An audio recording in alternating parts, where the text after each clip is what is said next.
Hello everybody and welcome to another episode of Tech Motoring. On today's episode we're going to be taking a look at this product here. This is the EVDANCE Tesla to J1772 charging adapter to charge up your J1772 vehicles with Tesla level 2 or level 1 chargers like destination chargers and mobile chargers, etc. So let's dive in, let's take a look at this product, let's see how it holds up, put it through some tests today, and see if this is the right charging adapter for you as we move forward adopting the NACS standard. Hit that subscribe button. Stay tuned. We'll be right back.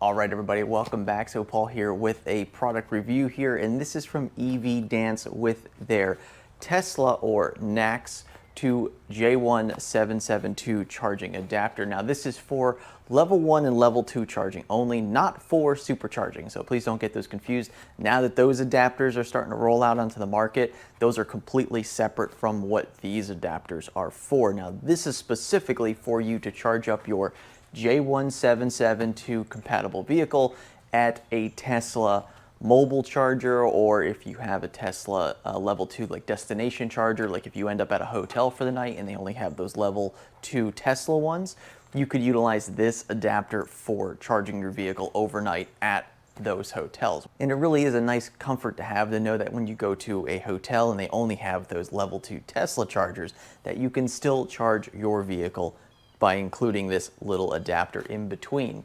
And so this is one of the many adapters on the market that you can buy, and we're going to dive into this today, take a look at what you get in the box and how it functions by charging up this Ford Mustang Mach-E behind me.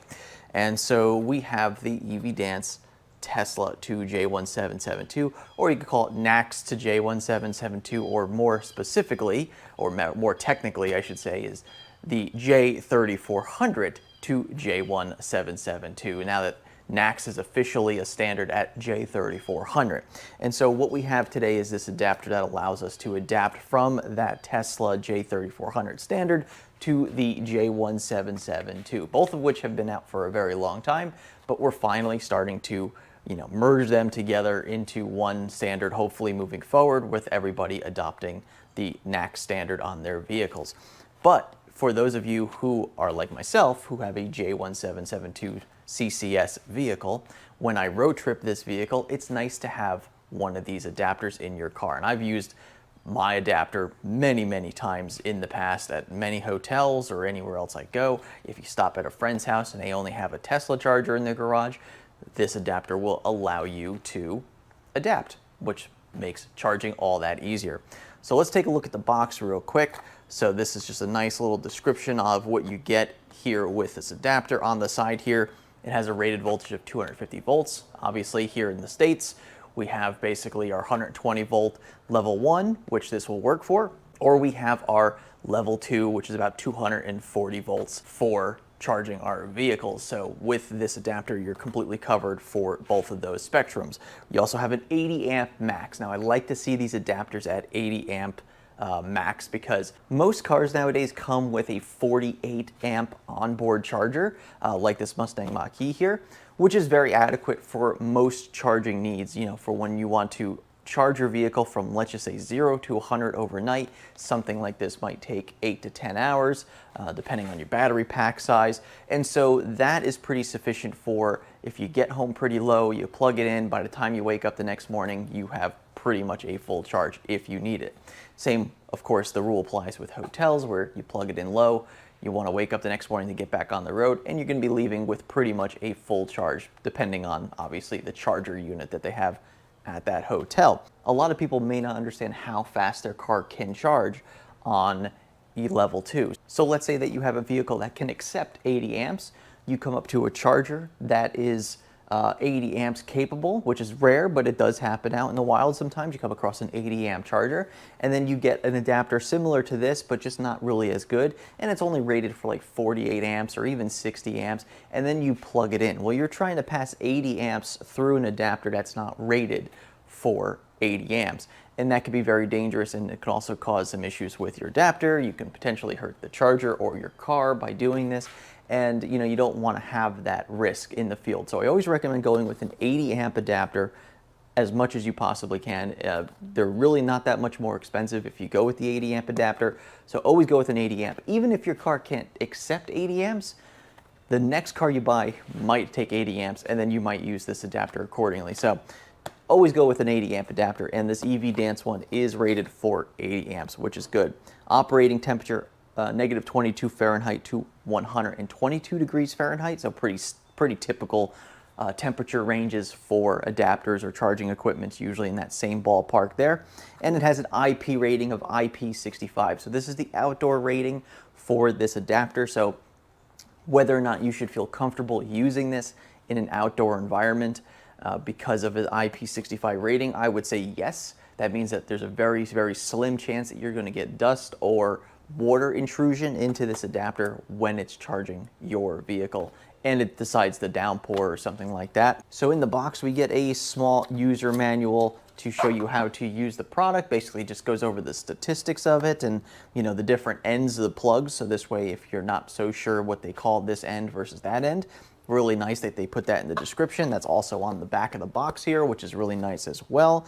So really nice job that they kind of give even beginners, even if you're new to the EV market and you need this adapter, but you don't really know all the lingo that's involved, at least they give you a little bit of education there in that user manual and on the box. Diving into the bubble wrap here. So it doesn't come with any type of carrying case. Now I usually like to see some sort of carrying case with adapters because these usually do get thrown into your vehicle and do get thrown around in your vehicle quite a bit. So I typically like to see some sort of case that you could put this in just to keep debris out of getting into any of the pins or any of the crevices of this adapter.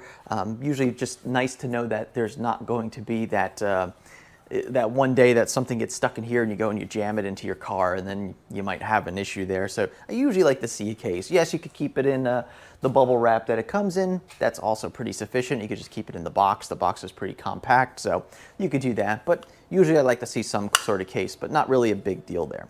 So this is it. This is the EVDANCE adapter. These adapters have come a long way over the years with their size and their capabilities. So really nice to see that EVDANCE is making a nice small adapter that can fit pretty much anywhere in your vehicle if you needed it to, and very compact and easy to use as far as grabbing it and plugging it into the vehicle and unplugging it from the vehicle. So we have a pretty nice mechanism here for the J1772 lock here, which looks really nice. The only gripe I always have about these particular adapters is that they don't have any type of protection over this. So I usually like to see this protected as much as possible, so you only really see the part where you push down with your thumb, and the other part on this side is exposed for locking into the vehicle, and I usually like to see a little bit of coverage here. And the reason I like to see that is because in the event that you were to, let's say, drop this onto the ground and it were to fall and hit the ground, you don't want this to get damaged. You don't want this to break off. You don't want this end piece to be broken, because that means it could be easily disconnected from a vehicle while it's charging, which is also a safety issue, because that means that somebody can just pull this out of your vehicle. If it's still charging while it's doing that, it can cause an arc between this adapter and the vehicle. Normally what happens is when you push down on this release mechanism, it sends a signal into this and it cuts off the charging for the vehicle. So that means when you go to unplug this from a vehicle, even if you don't stop the charger, you push down on here, and that little click that you hear is a little cutoff that says, nope, stop charging, we are being disconnected from the vehicle. So I usually like to see this a little bit more protected, but in order for it to be as compact as it is, I can understand why they kind of went away from that, but usually like to see that a little bit better protected. On the bottom here, we have our other safety mechanism, which is for the Tesla side. So this is to keep the Tesla handle inside of this side of the adapter, so this way it doesn't get yanked out. Same rules apply as before. And we are going to be doing what I call the Tug Test on this in a little bit to show you how that holds up. Now, this does have a manual sliding lock on here, meaning if you put the handle in, you will have to slide this lock that will lock the handle in place into this adapter. So this is not an automatic locking mechanism. You do have to manually lock it. I typically like to see the ones where when you put the handle in, it locks it, and then you have to hit a button to unlock it, and then you can pull it out. This way you never have the human error of having to remember to lock it, so you don't forget to lock it. And so I typically like to see that as a automatic lock and then a manual unlock, as opposed to manual in both directions. But once again, if this is the type of adapter you're going to be using in your garage, or if you're going to be using this in public where nobody's really going to touch it, then you're probably going to be fine even if you did forget to slide this lock. But once again, I highly recommend, if you're going to use this adapter in any way, shape, or form, use that safety lock there. It's there for a reason. All right, let's take a look at the Tesla side, or the J3400 side. And I always like to push on this little plastic piece right here in the center, because that plastic piece is the guide for the Tesla handle to slide into this adapter. And so I always like to make sure that that's strong, because if it bends at all or if it moves, then that can throw off your guide, and then obviously you can bend pins, and you don't want to do that. So that feels pretty good, nice and stiff. Checking out some of these pins here, the pins seem like they're pretty tight, not really moving at all. That's good. We have the J1772 side. Now there is an O-ring in there, if you could see that orange O-ring. So that orange O-ring is what helps resist that water intrusion. That looks pretty good. Pins look pretty straight through the guides here. Like that very much. And yeah, so we'll go ahead and test this insertion as well in just a minute to see how this inserts into the vehicle. Is it too tight? Is it too loose? Does it feel kind of weird? We'll just kind of give those impressions as we plug it into the vehicle right behind me here. All right, so now that we've kind of gone over the adapter, I like its size. Obviously, it has all the proper mechanisms in it to make it as safe as possible. Though some improvements can be done, I still think it's a pretty good adapter as far as we have come so far. So let's go ahead, let's get the Tesla handle plugged into this, do a tug test on it, and see how that holds up, and then we'll go ahead and get it plugged into the vehicle. Now, for this test today, I will be using a Tesla. It's a universal wall connector, but we'll be not using the adapter on the wall connector itself. We'll be using this adapter. So we'll be taking the Tesla handle, plugging it into this adapter, running it through the car. Now, my Tesla universal wall connector can be maxed out at 48 amps, so we're going to be doing a full 48 amps out of that charger. The Mach-E behind me, which we'll be using as our test car, is also a maximum of 48 amps. So we're completely maxing out the charger and the vehicle behind me. So with this being an 80 amp adapter, we should not be pushing this to its limits in any way, shape, or form. And we'll also be testing it for temperatures as well. So while it's charging, we'll be testing it for temperatures, and we'll be charging the vehicle for at least 3 hours at that 48 amps to see how the adapter's holding up, see if we have any issues, see if we notice anything, see if temperatures are increasing too much, and we'll kind of go from there. So let me grab our Tesla handle, and we'll get this car plugged in shortly. All right, everybody, will you join us back here with our Tesla handle here with our EVDANCE 80 amp Tesla to J1772 adapter. So we are going to go ahead and get this plugged in. So as I mentioned before, there is a locking mechanism down here. So you want to make sure it's in the open position, and then you want to plug in the Tesla handle like so. Now keep in mind this is not locked in, so if you could just pull on it, it comes right out. So it is pretty easy to come out, no issues there. So let's go ahead and put it in, and then we're going to hit this locking mechanism here. We're going to slide that back towards the Tesla handle, and we're going to give it a little bit of a tug here. Okay, so it is locked in. Let's go ahead with a little bit harder tug. Okay, so you can hear it moving slightly back and forth, those little tolerances there. That's perfectly fine. What you don't want is it to come off of the handle completely, which, oh, you know what? I hit the button that time. So let's try that again. Let's try not to hit the button that time.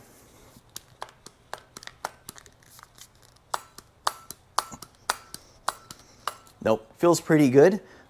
Yeah, that was really funny before. I actually grabbed the button down here and pulled it, slid it forward, and then I was able to slide it off like that. So, nope, it feels pretty good. The tug test, it passes perfectly fine. So that lock looks like it's pretty good. So now let's go ahead and we're gonna turn around to the car, get you close up to it, and we're gonna take a look and see how well this plugs in and charges. All right, everybody, you join me now here down by the J1772 charging port of our 2021 Ford Mustang Mach-E. Now we are going to be charging this vehicle for, once again, 3 hours at 48 amps using the EVDANCE charging adapter in between our Tesla wall connector, EVSE, and our vehicle here. So we're going to go ahead and give this 3 hours of charging. And if you're interested in the EVDANCE 80 amp adapter, go ahead and take a look down in the description below the video where you can take a look at this product for yourself and see if it's the right one for you. So let's go ahead and get this plugged into our vehicle here. We're going to see how the insertion is as well, because that's very important. You don't want something that's going to be too tight or too loose. You want something that's going to go in nice and smoothly, not cause any issues. And obviously, for safety reasons, we want to make sure that's all good as well. So let's go ahead and plug this in.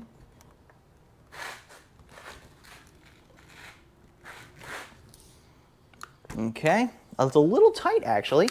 Let's go ahead and do this real quick. I'm going to just plug the adapter in by itself. Okay, that felt pretty good. Maybe it was the angle I was pushing it on. That looks really good. So let's go ahead and try that. Oh yeah, there we go. Must have been a bad angle I was pushing it on. So let's go ahead. We're going to wait for this light to turn blue here to indicate that we are charging. And the EVSE has now just clicked. We now have some lights blinking here indicating that we are charging. Let's go get some baseline temperatures here and kind of go from there. All right, so it's about the mid 70s out today. It's actually a really cool day here. And we're just going to get some baseline temperatures to see where we start. So about 77 degrees on the adapter here. Yep, 77.5. It looks like that was because I was holding it when it was a couple degrees warmer, because this is showing about 75 degrees on this handle here. And yep, so about 75, 76, 77 is where this is rating at. So yep, so about 75, 76 degrees is where we're looking at right now. We're going to come back to this in 3 hours. Let me take the time. Okay. 3 hours of charging. We'll come back to this and see how it holds up. All right, everybody. Well, you join me back here 3 hours after we've started this test with the EVDANCE adapter here. So we've had this plugged in and charging the Mustang Mach-E for over 3 hours. So let's go ahead and take some temperatures of the adapter here and just see how it's held up so far. So we'll just take a shot right here on the side. As you see, we're about 91, 92, 93, 94 degrees, somewhere around there, so about low 90s. Let's get on top of the, there we go, about 88 degrees. Let's go around the side here, about 87, 88. Come down the adapter a little bit more, about 93. And a little cooler on this side, about 88, about 93 there.